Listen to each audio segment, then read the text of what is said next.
21 ans, John Hills a décidé que ce serait son dernier match. Et bien sûr, cet immense joueur, vainqueur de 2 Coupes du Monde, capitaine de l'équipe depuis 5 ans, a eu droit à des traitements de faveur et tout à fait mérité. Et bien sûr, le plus beau cadeau que peut faire l'équipe d'Australie, son capitaine aujourd'hui, c'est de terminer sur une victoire. Alors on va assister dans quelques instants au haka néo-zélandais qui va être emmené par Taylor Randall.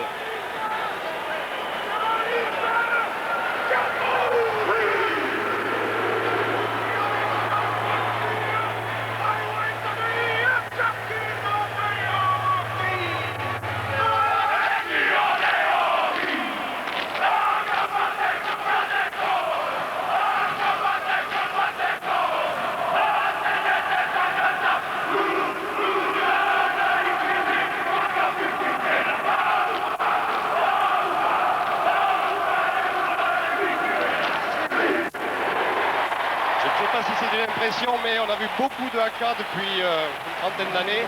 Celui-là m'a semblé particulièrement agressif et nerveux. On a vu Randall tourner au milieu de ses troupes et pas se mettre directement devant. Alors bon, c'est toujours difficile d'interpréter ce genre de signe, mais je crois que les Néo-Zélandais sont vraiment très remontés. Alors qu'en ce moment dans le stade, on entame le Valti Matilda, qui est maintenant le chant des supporters australiens. Une information alors que vous découvrez les remplaçants. Au dernier moment, on a procédé à un changement dans l'équipe néo-zélandaise. Il ne devait pas y avoir de changement par rapport à la semaine passée contre l'Afrique du Sud. Mais Jeff Wilson, blessé cette semaine au mollet à l'entraînement, a été remplacé cet après-midi, ce soir même, par Doug Hollett, qui va donc officier à l'aile à la place de Jeff Wilson. Le banc, lui, ne changeant pas, c'est toujours Christian Cullen qui est sur le banc. C'est le retour également de Christian Cullen. En revanche, Tana Umaga, qui était aussi un moment incertain, puisqu'il y a eu le décès de son beau-frère jeudi, a finalement décidé de tenir sa place et bien là, au centre de l'attaque néo-zélandaise. Alors, c'est monsieur Williamson qui guide les supporters australiens ici au stade olympique. On vous l'a dit, 91 000 spectateurs. C'est pas le record, hein. Le record ici, c'est plus de 100 000 spectateurs. 108 904 si je me rappelle bien. C'était l'an passé pour la Bledisloe Cup entre l'Australie et la Nouvelle-Zélande. Mais depuis, il y a eu les Jeux et on a diminué la capacité du stade. Mais on l'a augmenté spécialement pour ce match. Et puis dans l'année à venir, le stade va être à nouveau transformé et accueillera en moyenne 80 000 spectateurs. Et bien évidemment, tout ceci n'est qu'accessoire pour le dernier match de John Hills. La bonne nouvelle, Frédéric, c'est qu'il fait beau pour le moment. Il n'y a pas eu de goutte de pluie de la journée, donc les conditions sont parfaites. Coup d'envoi de cette finale du Tri-Nation 2001, arbitré par monsieur Tapé Henning, donné par Joroff. Et on a choisi et un ballon récupéré par John Hills. Premier ballon récupéré par les Australiens avec Regan pour l'Arkham. Première charge, tout avec fou. Ballon sorti rapidement. Herbert qui a pu donner son ballon. Joroff a été repris. Le soutien sera néo-zélandais. Ballon récupéré par les néo-zélandais avec Byron Keller qui va lui-même taper par-dessus. Et aller solliciter la Sam. La Sam qui a échappé au premier plaquage qui a été repris derrière par Pita Latini. Regan avec l'Arkham. Chandelle de l'Arkham, attention, ce sera chaud à la réception. Mertens, impeccable, qui comme contre la Nouvelle-Zélande, Henry s'était mis en position d'arrière. Hein. Attention, ça relance tout de suite. Avec Doug Hollett. Byron Keller. Troy Flavel, mise au sol. Ça enchaîne avec Somerville. Il y a un avantage signalé par l'arbitre. Ron Cribb maintenant. La progression est toujours néo-zélandaise. On vient au déblayage. Et ce ballon va être récupéré par les Australiens. Mais M. Henning revient à l'avantage. Ce qui est évident en tout cas, c'est que les deux équipes ont l'intention de jouer. On a déjà vu beaucoup de mouvements dans cette première minute et demie, avec même du jeu au pied offensif, mais des relances immédiates. Et pour le moment, John Hills, oui, qui s'est blessé. Allez, saignement hémorragique pour John Hills. Ça va permettre à tout le monde d'ailleurs de souffler un premier coup, car l'entame a été très intense, très tonique. Alors, ici en Australie, on a présenté ce match comme la Bledisloe Cup, même si elle est d'ores et déjà attribuée à l'Australie, puisque l'Australie avait gagné le match à Dunedin. Et dans le pire des cas, si la Nouvelle-Zélande va être à gagner aujourd'hui, le trophée resterait en possession de l'équipe qui l'avait l'an dernier, à savoir les Australiens. Mais il y a bien sûr le Tri-Nation 2001 qui se joue là. Pour le moment, ce sont Les Néo-Zélandais qui sont en tête avec 8 points et l'Australie deuxième avec 7 points. Oui, c'est tout simple. Si l'Australie gagne, elle gagnera le Tri-Nation. S'il y a match nul, ça sera la Nouvelle-Zélande. À moins que par le jeu des bonus, nous entrions dans quelque chose de compliqué. Mais ça sera la Nouvelle-Zélande s'il y a match nul. Et bien sûr, si la Nouvelle-Zélande gagne. Oui, puis s'il y a match nul, de manière s'il y a bonus pour l'une des deux équipes, alors probablement bonus pour l'autre également. Tout à fait.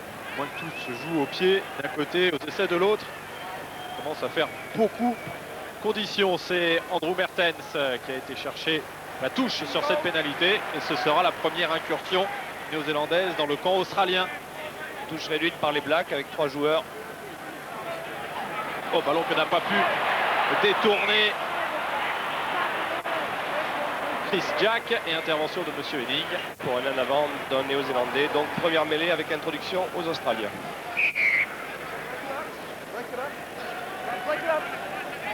On va surveiller attentivement cette première mêlée.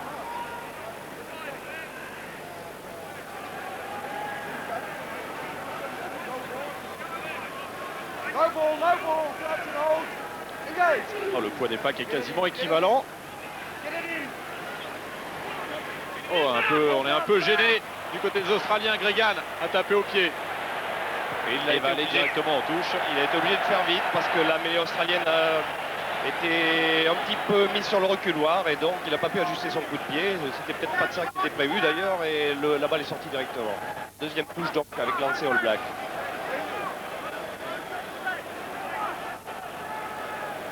Cette fois-ci, l'alignement est complet et c'est un fond de touche qu'on n'a pas récupéré côté néo-zélandais. Il y a un en avant même signalé par Monsieur Henning.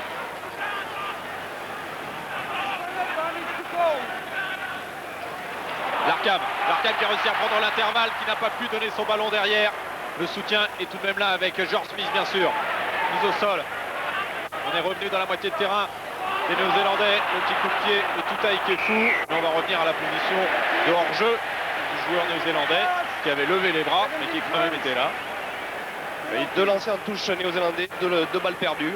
Ça peut se jouer là-dessus. Eddie Jones a beaucoup insisté cette semaine sur la nouvelle bataille de la touche, puisque cette année il a sorti des statistiques et il a dit dans le Tri-Nation il y a à peu près 60 à 70% des ballons qui sont gagnés sur les propres lancers, alors que les précédentes années ça a monté jusqu'à 90%. Et donc effectivement avoir une conquête propre d'abord sur ses propres lancers est essentiel, bien sûr, pour pouvoir enchaîner du jeu derrière.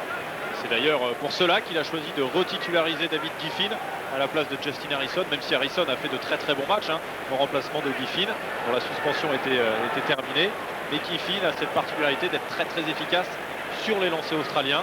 Et c'était donc le choix de John Hills, assurer des ballons propres sur les lancers australiens. Et le jeu australien est beaucoup basé sur la conquête en touche parce que ça permet du jeu dynamique et donc c'est essentiel pour eux d'avoir cette sécurité, de pouvoir récupérer les ballons sur leur lancer. Allez, Matthew Burke pour peut-être ouvrir la marque en faveur des Australiens. Le coup de pied dans l'axe, c'est sûr, la longueur y est. Ouverture de la marque pour l'Australie par Matthew Burke. 3-0 après 5 minutes. Superbe coup de pied.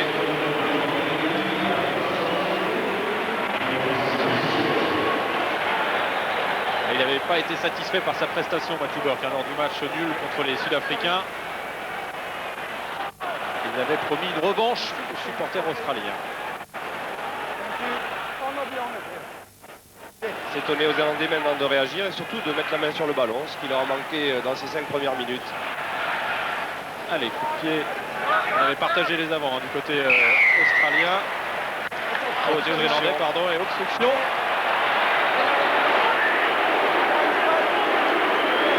Signifié contre Nathan Gray. C'est un peu sévère parce que j'ai pas l'impression, sous réserve que le ralenti prouve le contraire, qu'il est beaucoup bougé, quoi. Voilà, il est statique. Et c'est autant Jack qui vient se projeter contre lui que lui qui fait obstruction. Franchement, c'est très sévère. Et c'est ce que pense également le public du Stadium Australia, qui bénéficie, comme partout dans l'hémisphère sud, d'écrans géants pour revoir toutes ces actions. Mais le public, lui, australien, a forcément un jugement un peu plus partisan. Franchement, là, je trouve que c'est sévère parce qu'on ne voit pas Gray regarder son adversaire. C'est vraiment Jack plutôt qui vient le percuter. Mais il est vrai qu'il est en avant du ballon et qu'il ne va pas au ballon.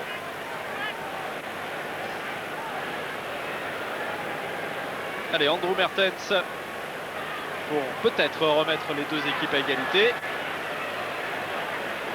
747 points, Andrew Mertens en test, c'est-à-dire tout simplement le meilleur réalisateur de l'histoire du rugby néo-zélandais. 15 points de moyenne par match.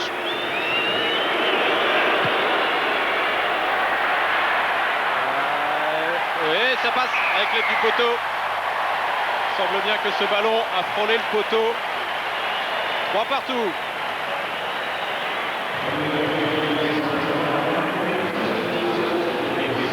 On peut aussi assister à un superbe duel de buteurs aujourd'hui. Ça serait pas... Effectivement, on a besoin un peu d'essais dans cette Tri-Nation qui jusque-là était un peu chiche de ce point de vue. Mais bon, le Tri-Nation de cette année a surtout été une affaire de buteurs et de défense. Donc, même si les équipes ont des bonnes intentions, il n'est pas impossible qu'on s'en remette à cela. Allez, ballon qui a pu capter Troy Flavel. Sortie de Keller. Avec le coup de pied d'Andrew Mertens.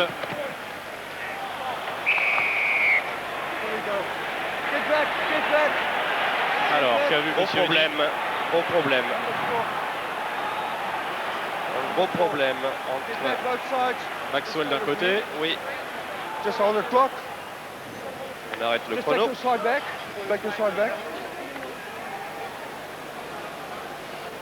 On suivait l'action, on n'a pas vu. Mais apparemment, il y a quelque chose d'assez sérieux. Ouais, l'assistant de Monsieur Henning lui a signalé quelque chose aussi.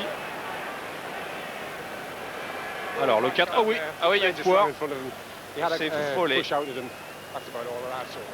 Foley.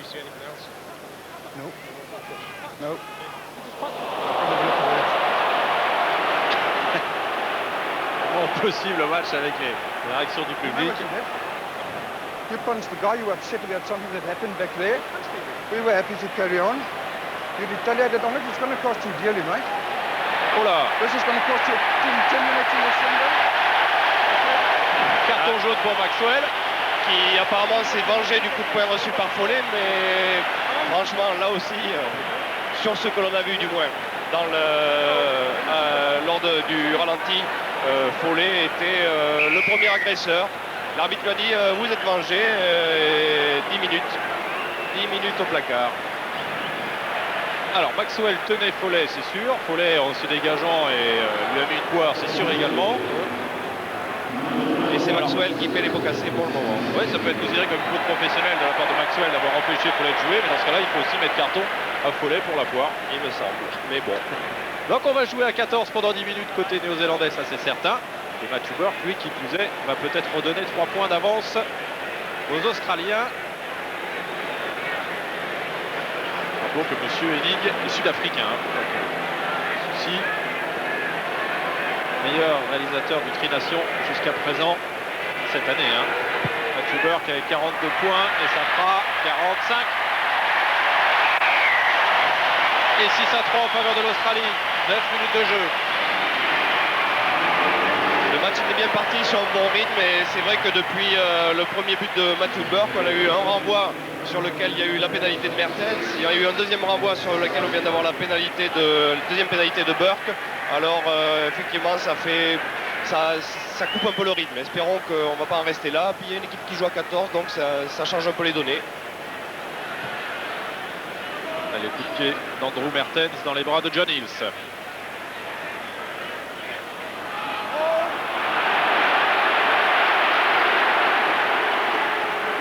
Regan, petit coup de pied par-dessus à la réception, il y aura... Oh, l'arcade qui s'est bataillé avec Byron Keller, finalement le ballon a été récupéré par les All Blacks. Partez de Randall, ballon écarté pour Andrew Mertens qui va aller solliciter Matthew Burke. Le coup de pied de Matthew Burke. La réception. Andrew Mertens. Oh, on est monté vite du côté des Australiens, ce qui a un peu perturbé Andrew Mertens qui a dû se débarrasser de ce ballon. Jorov avec David Lassam. Il va donner un coup de pied direct, je crois. Le ballon est sorti effectivement directement.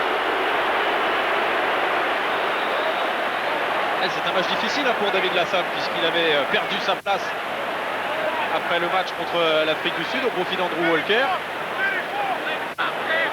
Après le match en Afrique du Sud. profil d'Andrew Walker. Et là, on avait prévu Walker cette semaine, mais Walker s'est un peu blessé, c'est pour cela qu'il a été titulaire, je pense, aujourd'hui, la femme. Ballon a été récupéré par les Blacks. Premier ballon conquis en touche. Alatini qui a pu donner à Leon McDonald. Pris par la femme, retourné par la femme, le ballon a été vite sorti. Mertens avec Ron Cribb. Il a le soutien de Flavel, en avant de Flavel. L'arbitre va revenir à l'avant, effectivement. Sur cette action, les All Blacks ont utilisé l'OMU comme un leurre. Ils essayent aussi maintenant de l'utiliser à la fois bien sûr balle en main, mais de temps en temps comme un leurre, parce qu'il est évident que quand l'OMU vient dans la ligne, il fixe deux défenseurs. Vous le voyez là, le 13 et le 12 étaient visiblement fixés sur l'OMU, et ça permet des ouvertures pour les autres joueurs à côté de lui. Alors la mêlée est forcément un peu plus chahutée du côté néo-zélandais, puisqu'on est à 14. On a perdu un deuxième ligne. À la réception de ce ballon, il y a McDonald qui peut donner à Tana Umaga. On a estimé que la passe était en avant du côté du public, mais c'est John Alomu qui l'a récupéré ce ballon. Le petit coup de pied de John Alomu. Il n'aura pas le rebond, c'est l'Arkham qui l'a eu.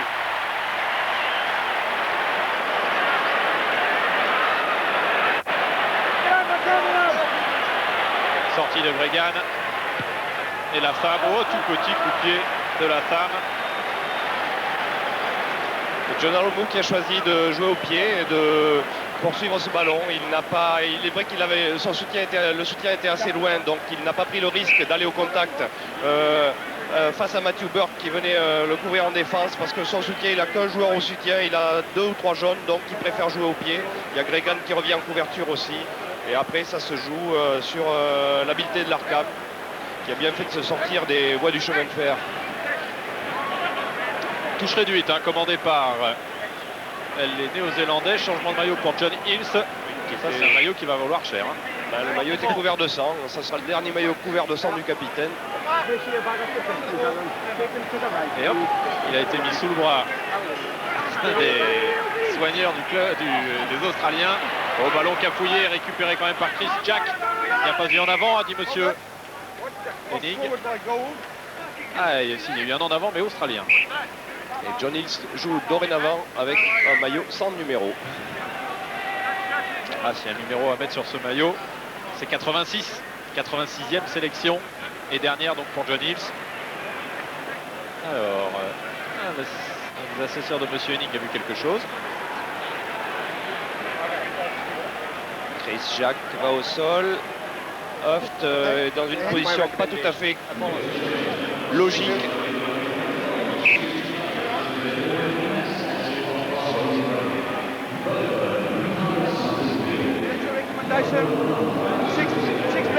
Alors, Flavel.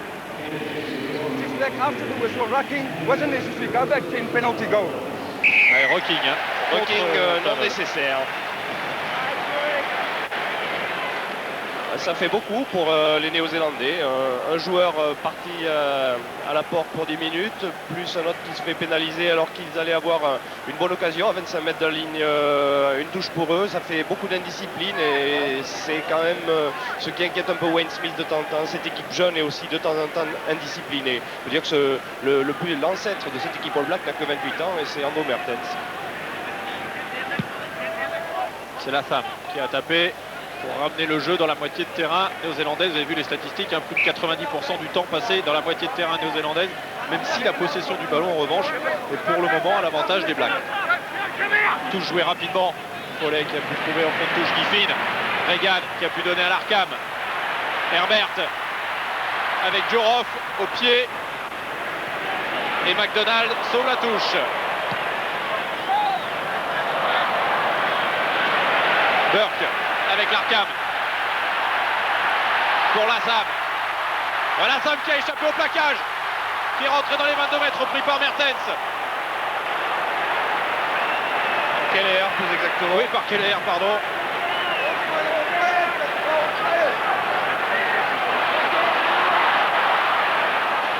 Finnegan a été mis au sol. Regan encore avec Joroff pour tout Taikefu, stoppé.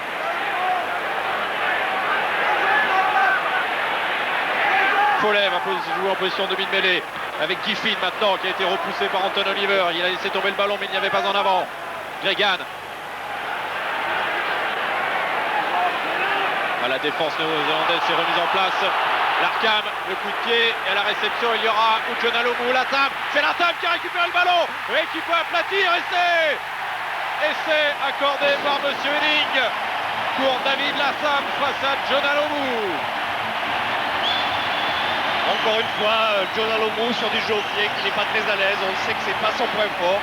Et visiblement Larkham a essayé de le trouver. On a pu constater encore une fois que Jonah avait beaucoup de mal, il a eu du mal à se retourner, il a eu du mal à être un peu vif là-dessus. Voilà, c'est parfaitement donné, ça va tomber 2 mètres devant la ligne. Et John Alomu reste bien planté, il reste bien planté les pieds au sol et pendant ce temps... Ah oui, mais quand on regarde là, difficile de voir s'il y a essai ou pas. Ça mérite le ralenti, car Monsieur Henning n'est pas de ce côté-là, il y a l'assistant de Monsieur Henning. Il va aplatir sur sa droite, Latham. Oui, il est arrivé dans l'embut, je pense, sur sa lancée. Ah, on va mieux voir, sur cet angle-là. Oui. Il passe sans problème, il a franchi la ligne. Le voilà. Oui, et puis l'assistant de Monsieur Henning, vous voyez, était là. Très bien placé. Rien à dire, essai accordé à David Latham, le 11e de sa carrière. Et l'Australie qui passe à 11-3. Cet essai vient après une phase de jeu d'à peu près 1 minute où les Australiens ont enchaîné, souvent dans l'axe du terrain. Mais ils ont fini par fixer la défense et provoquer, Burke, quel coup de pied, et provoquer la faille dans l'angle droit. Et donc sur John Alomu qui a, une fois encore, je le dis, c'est peut-être son seul défaut, mais quand il faut se retourner, quand il faut faire preuve d'un peu de vivacité, effectivement, avec ses 124 kilos, il a un peu de mal. Et avec la transformation, vous l'avez vu, de Matthew Burke.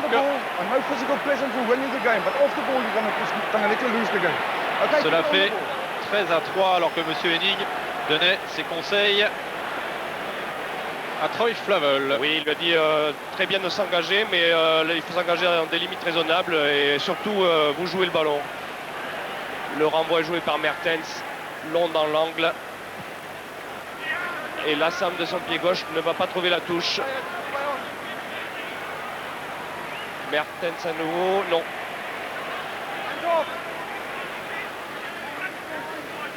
Voilà Mertens qui provoque le regroupement. Keller qui a été pris.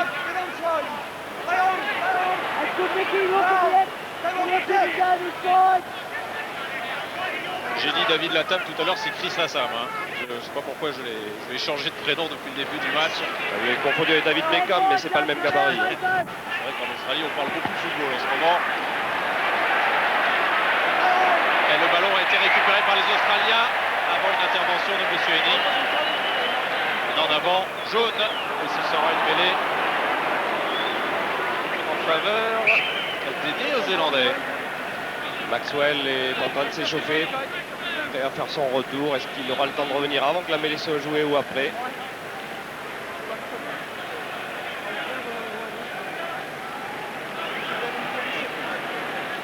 Alors, petit problème de chaussures.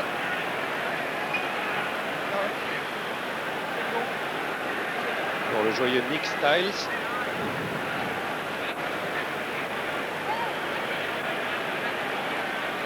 Alors, en tant que spectateur, on peut se réjouir d'une chose, c'est que le score soit déjà de 13-3. 10 points, ça fait donc un écart un peu conséquent. Et dans ce Tri-Nation, il y a eu souvent des écarts très serrés, genre 3, 4, 5, 6 points tout au long du match. Avec 10 points, là on est à peu près certain quand même que les Néo-Zélandais vont jouer, vont être obligés de faire l'effort de jouer. Ils ne vont pas pouvoir se contenter d'un match, d'un jeu d'attente. Il faut marquer, il faut revenir très vite dans le match. 10 points, ça commence à faire une marge conséquente. Ça fait être plus de 3 buts de pénalité, donc il faut marquer des essais. Donc on peut penser qu'ils vont se jeter, même je crois que c'était leur intention de toute façon, dans un jeu beaucoup plus offensif que ce qu'ils nous ont montré lors de certains matchs précédents. Styles a récupéré sa chaussure. Monsieur Henning qui veut une mêlée stable.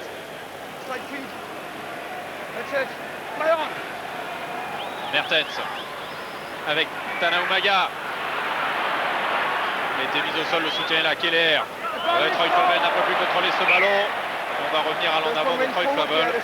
Et pour le moment, le plus gros problème des All Blacks, c'est d'éliminer de leur jeu toutes ces fautes. Les pénalités, les en avant, ça fait 2 en avant consécutifs et ça fait chaque fois donc des ballons qui sont rendus à l'adversaire sans que l'adversaire ait eu beaucoup à lutter pour les récupérer. Et effectivement, pour le moment, il y a beaucoup de déchets dans le jeu des All Blacks. Il y a des intentions et il y a du déchet. Maxwell est de retour. Et lors du match aller, entre guillemets, lors du match à Dunedin, et les All Blacks avaient perdu 35 ballons. C'était une stat incroyable pour les All Blacks. Ils avaient décidé d'éliminer ce type de faute. Le petit coup de pied de Jorov à la réception. Il y aura Dougolette qui s'est bien couché sur ce ballon. Karl Höft en position de demi-mêlée. Tanaumaga va retrouver à l'intérieur Anton Oliver. Keller avec Mertens pour John Alomou qui a rebondi sur Nick Styles. Keller, Olette avec Troy Flavel qui a pu redonner à Dougolette pris par Smith, mais il a pu donner son ballon à McDonald qui n'a pas fait d'en avant. Il va y avoir un 1 contre 1. Il a été bien pris par l'Arkham. Keller est là et propulsé en touche à moins de 10 mètres de la ligne. On vient de voir un très bel enchaînement des Blacks, le meilleur depuis le début du match avec de la variation. Il y a eu d'abord côté fermé, puis on est venu sur le grand côté chercher Lomu. Lomu qui a recréé un point de fixation, ensuite petit côté avant 3 quarts mêlés et c'est formidablement bien joué. Et l'Arkham impeccable en dernier défenseur face à McDonald. Touche réduite commandée par les Australiens. Follet avec un fond de touche pour Owen Finnegan, mise au sol. Reagan gêné dans sa transmission de ballon, c'est Nathan Gray qui l'a récupéré, qui a échappé à Randall. Et Burke, sous la pression, ne va pas trouver la touche, mais Dougolette avec Mertens pour Tanaumaga qui a John Alomou à ses côtés. Maxwell qui peut donner à Mertens qui va repartir de l'autre côté. Avec Chris Jack qui a échappé à un plaquage, qui peut donner son ballon pour McDonald.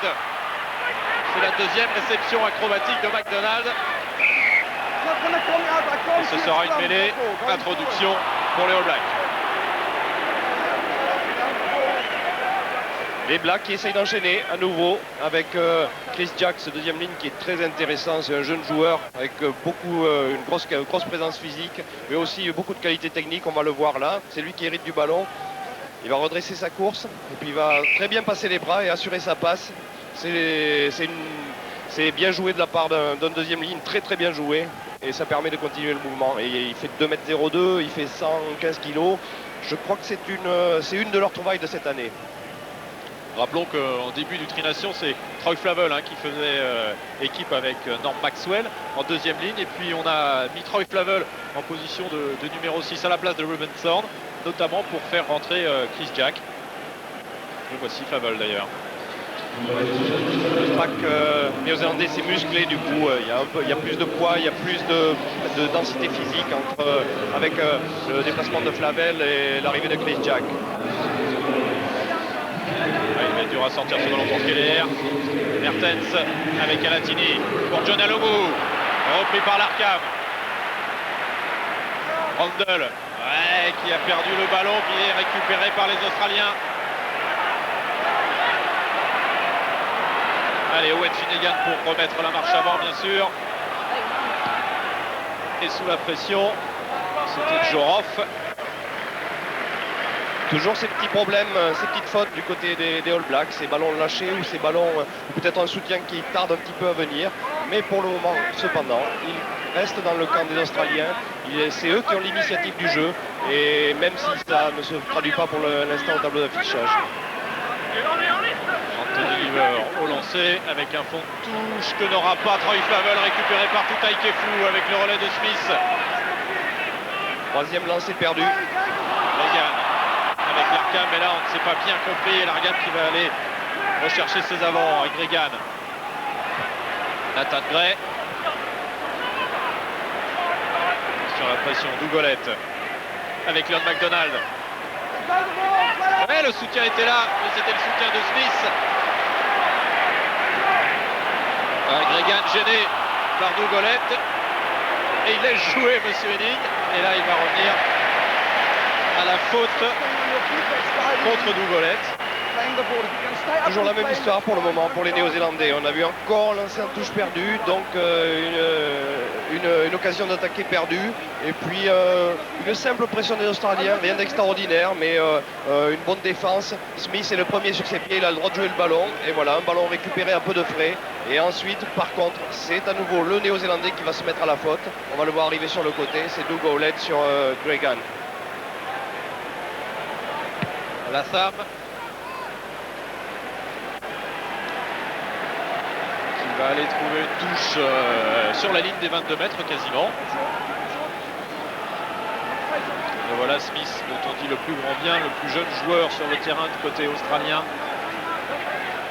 Le successeur de Wilson. Ouais, ballon qui a été gagné par les Néo-Zélandais et par Norm Maxwell. Höft s'est couché sur ce ballon. Sortie de Keller. Mertens va trouver la touche quasiment sur la ligne médiane. Eddie Jones ne sera pas très content là-dessus parce qu'une touche à 22 mètres lancée pour soi, c'est des bons ballons d'attaque bien sûr, c'est des bonnes occasions de marquer des points. Puis là, effectivement Maxwell a bien réagi et a volé le ballon sur le lancer australien. Foley d'ailleurs est venu consulter John Hills pour savoir que faire sur ces touches. Foley lui aussi, hein, c'est un futur retraité, mais il va faire la tournée avec les Wallabies cet automne. Prise à deux mains de John Hills. N'a pas sauté du côté néo-zélandais. Ballon dans les bras de Giffin, mise au sol, Gregan avec l'Arkham. Chandelle de l'Arkham, encore une fois du côté de John Alomu et la réception cette fois-ci. Oh, bien en avant récupéré par Umaga. Pénalité, bien sûr.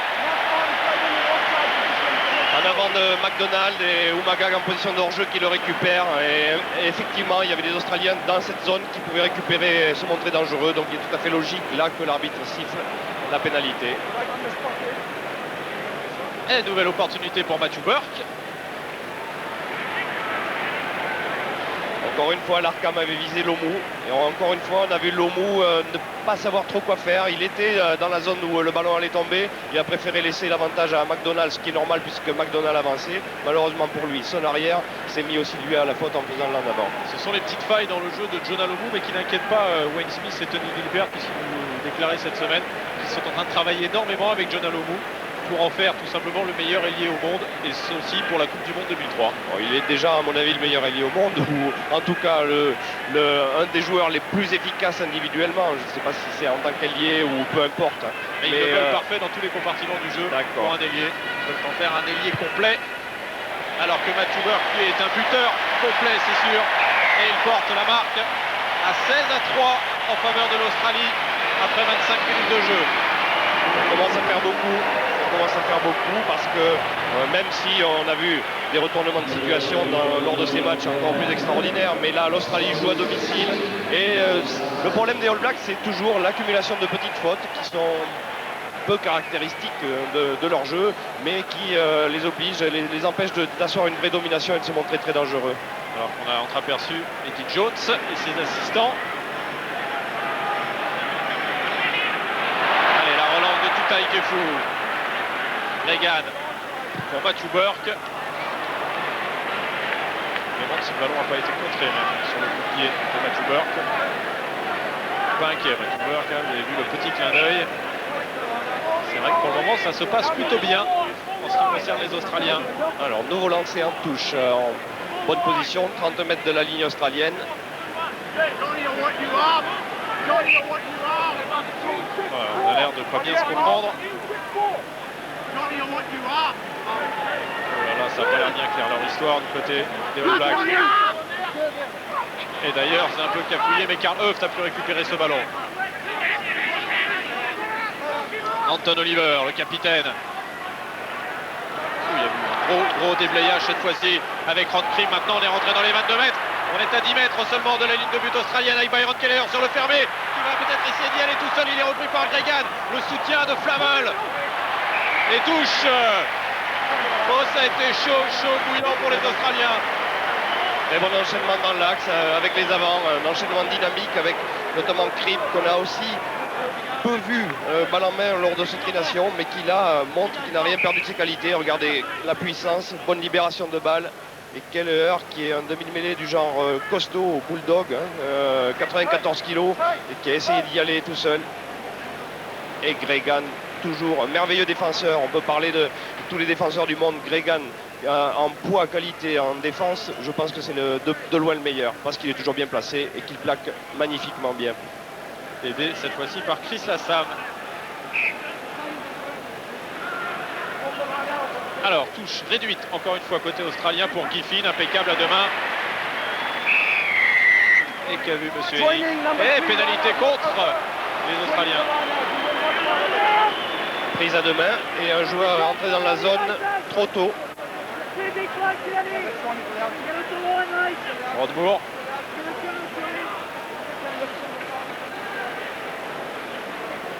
Rentré alors que Giffin était encore en l'air, ce petit, hein, c'est ce que Voilà. Allez, Andrew Mertens a indiqué qu'ils allaient la tenter, cette pénalité. C'est Anton Oliver même qui l'a dit à monsieur Hennig.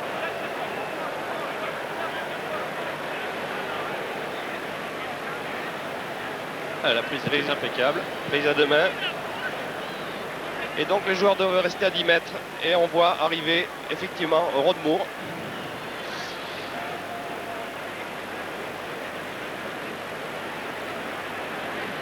Alors d'ici, vous voyez, les poteaux ont une largeur de 4 mètres 22 entre chaque poteau, hein, s'entend. 31 mètres. Andrew Mertens et l'occasion de ramener son équipe à 10 points des Australiens. Oh, le poteau! Il l'avait eu tout à l'heure, le poteau, mais favorable cette fois-ci. Ce poteau repousse le ballon et on en reste à 16-3 en faveur des Wallabies alors qu'on est rentré dans le dernier quart d'heure de cette première période. Pour l'instant, dans le duel des buteurs, Burke est à 4 sur 4 et Mertens en est à 1 sur 2. Effectivement, Burke a eu aussi des buts pas très faciles à tenter et ça joue forcément. Long coup de pied choisi par Matthew Burke dans les bras de Mertens. Chandelle de Mertens qui a été gêné au passage dans les bras de Gregan, oui, qui a pris un bouchon en même temps de Dougolette mais qui a pu assurer sa passe à Jorov. Coup de pied direct de Jorov. Le futur Biarro qui partira dès mercredi en France pour assister au premier match du championnat dimanche entre Biarritz et Saint-Français. L'occasion de vous rappeler que ce match sera sur Canal et que le samedi vous pourrez suivre à 15h Béziers-Toulouse pour la reprise du championnat de France.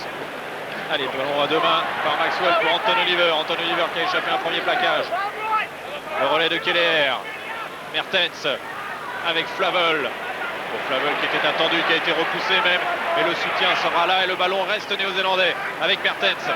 Pour Talaumaga, pris par Herbert.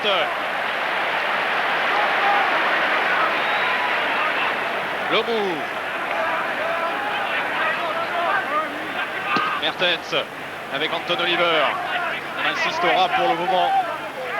Et on écarte sur le fermé. Mertens avec McDonald. McDonald mis au sol par l'Arcam qui veut l'emmener en touche mais il a pu libérer son ballon.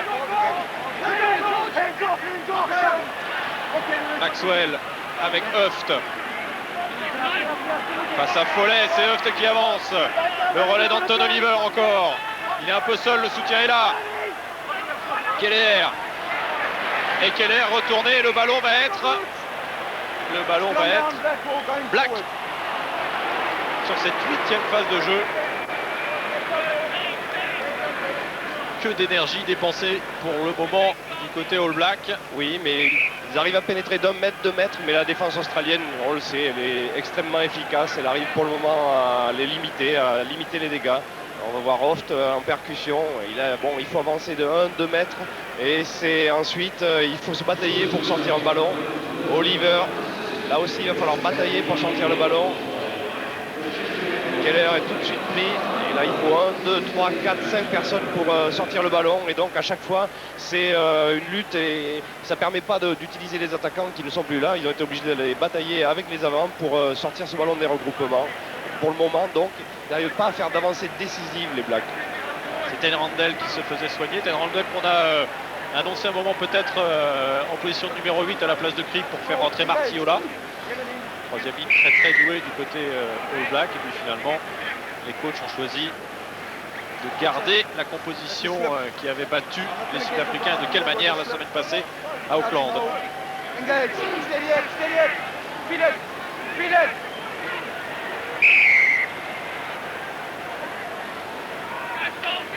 Des problèmes en mêlée. I need both sides to keep weight on the steady scrum. Keep it square till the ball comes in. Crouch and hold. Engage. Steady it. Put it in. Play on. Ouais, Keller qui a été feinté par Gregan. Et feinté You're not illégalement. allowed to play it with a foot there. Penalty. Kicking the ball in the scrum. Number 9. Pas le droit d'avoir joué le ballon au pied. Et vous n'avez pas le droit de jouer le ballon au pied dans cette position. L'arbitre estime que le ballon n'était pas sorti. Est-ce qu'il a raison ou pas? Le ballon était sorti. Ah, en France, ballon sorti puisque le demi de mêlée allait une main dessus. Oui, oui, le ballon est sorti.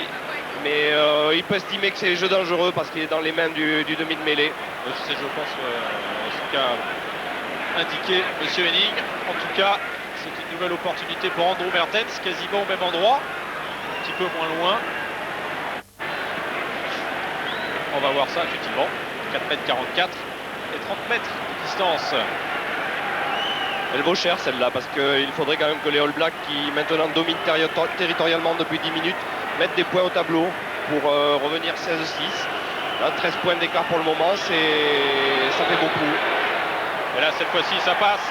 Il a réglé la mire, Andrew Mertens. Et après 32 minutes de jeu, la Nouvelle-Zélande n'est plus menée que 16-6. Et pour le moment, c'est elle qui a la main sur le ballon et la conduite du jeu.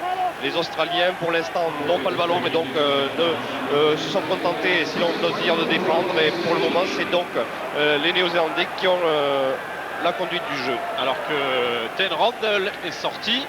Donc je pense que Martiola est rentré côté All Black. Problème au genou, semble-t-il, pour Andrew Mertens. On a entreaperçu à Martiola. Pour Ten Randle. Hands off now. Hands off, coach. Andrew Mertens. Oui, qui va trouver la touche. C'est avec le rebond.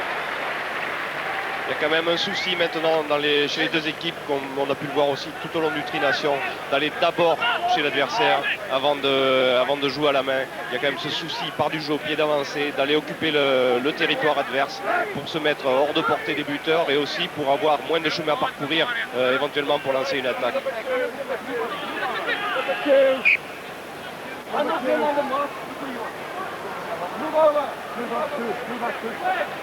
Alors, on s'est un petit peu disputé sur la position du lanceur. Follet. Avec un lancer court détourné par John Hills pour Styles. Gregan avec Nathan Gray. En position de Perce Muraille avec le soutien de Finnegan. Et pénalité contre les Australiens. Pour avoir gardé le ballon au sol.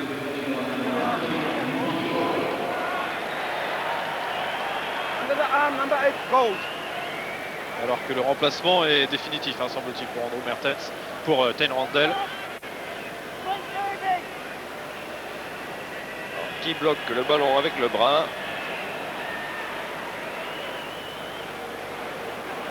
Number 2, gold. Number 2, gold. Et Andrew Mertens va la tenter. Cette pénalité. C'est Michael Foley qui a été pénalisé. L'arbitre lui a signalé. 47 mètres.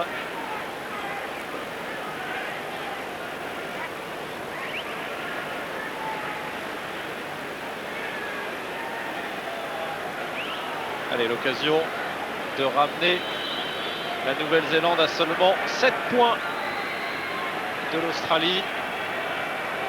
5 minutes avant la fin de la première période. Oh, la distance y est, mais ça va passer à gauche.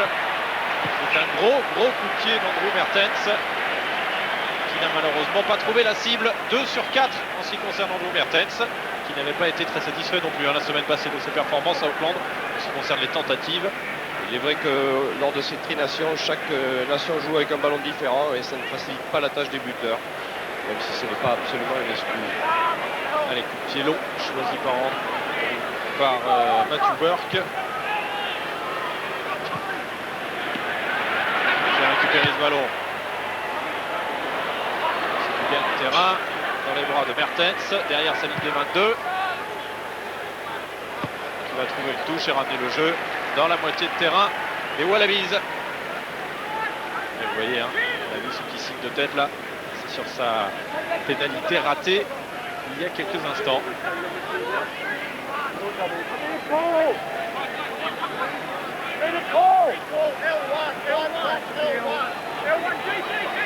La prise à deux mains de Giffin. Joue rapidement Regan avec Gray pour Finnegan.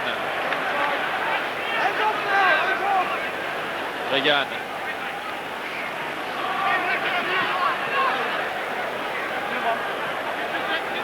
Regan qui va attendre un petit peu. Et c'est Matthew Burke avec une chandelle dans les bras de Mertens, impeccable avec John Alomu. Keller. Jack avec Olette. Donald McDonald qui a pu donner à Umaga, qui a redonné à McDonald. Et il y a eu contact avec Olette, je pense. Oui, ça sera une mêlée en faveur des Australiens. Pour tackle volontaire.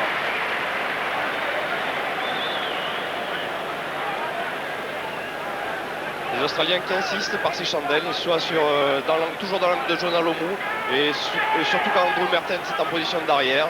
Ils estiment peut-être qu'il y a une faiblesse là, et le premier essai leur a donné raison d'un côté. Allez, ballon sorti pour l'Arkham, avec Nathan Gray, qui a pu donner à Tutai Kefu. Et le ballon récupéré par un Néo-Zélandais. Légitimement, a dit Monsieur Henning, même si derrière, je pense que Regan a réussi à sauver le ballon. Oui, Smith pour l'Arkham. Et en couverture, Mertens, arrêt de volée impeccable.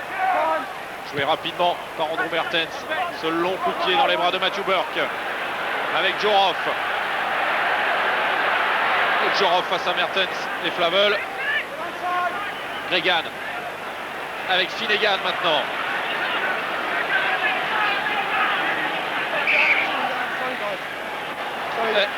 Désolé Monsieur Henning d'avoir sifflé un poil trop tôt. Désolé. En même temps que le ballon sortait. Ben oui, c'est des choses qui arrivent.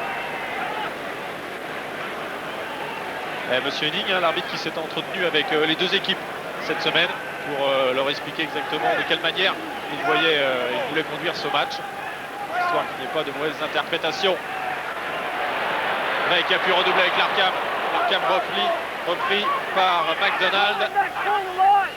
Regan avec Smith face à Latini. Et récupéré par Hills, ce ballon, mais en avant. En avant, oui, effectivement, le ballon a été échappé par un Australien. Et une fois encore, les Néo-Zélandais en position défensive dans leur camp se livrent à cette inversion qu'ils avaient fait la dernière fois avec Mertens et McDonald. McDonald passant en position d'ouvreur pour défendre et Mertens passant en position d'arrière. Alors que Matthew Burke a pris un coup, semble-t-il.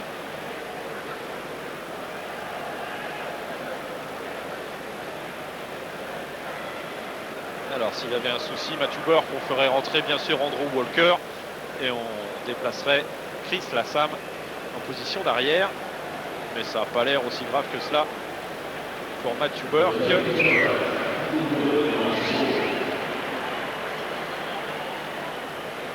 Alors que Nathan Gray aussi est un peu KO.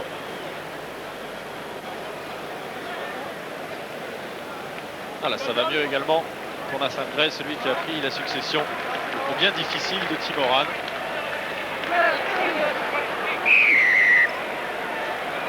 C'était dans ce choc avec McDonald.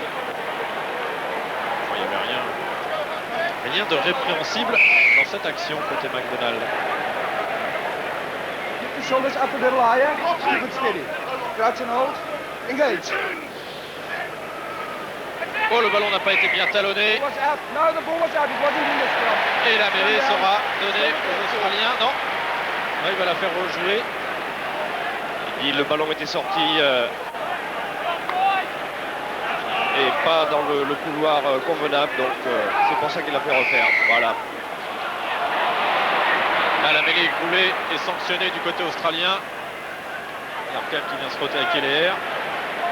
Là, on l'a vu tellement motivé et remonter Keller contre les Sud-Africains. Il a même déclaré cette semaine, Keller, qu'il allait essayer de titiller et d'énerver George Gregan. Il avait réussi lors du match du Super 12 qui les avait opposés. Enfin, Gregan est un vieux routier. Burke avec Joroff. Long coup de pied de Joroff dans les bras de McDonald avec Flavel. Ouais, Flavel bien pris par Nathan Gray. Et ce sera une pénalité contre les All Blacks. Flavel qui a conservé le ballon. Et on a apprécié ce geste, ce plaquage du côté des spectateurs australiens. Don't be silly. Holding on isolated. Flavel qui prend un risque, il n'a pas de soutien proche et il est obligé de garder le ballon. Il est obligé. Il est en sous-nombre, les plaques sont en sous-nombre et c'est un risque un petit peu grand à ce moment du match parce que c'est 22 mètres face au poteau et ça va faire tourner selon toute probabilité les Australiens avec un score de 19-6. Oui, on a vu Nathan Gray chambrer copieusement Flavel. Mais effectivement, vous avez entendu la sirène du Stadium Australia. 16-6 et peut-être même 19-6 puisque derrière ce sera la mi-temps. On ne peut pas dire que les Australiens ont énormément construit, mais en tout cas ils ont su saisir eux toutes leurs occasions. Ouais, le coup de pied de Matthew Burke passe et à la pause c'est l'Australie qui mène 19-6 face à la Nouvelle-Zélande. Et juste avant de suivre la deuxième période, on va vous proposer une petite bande-annonce que vous a préparée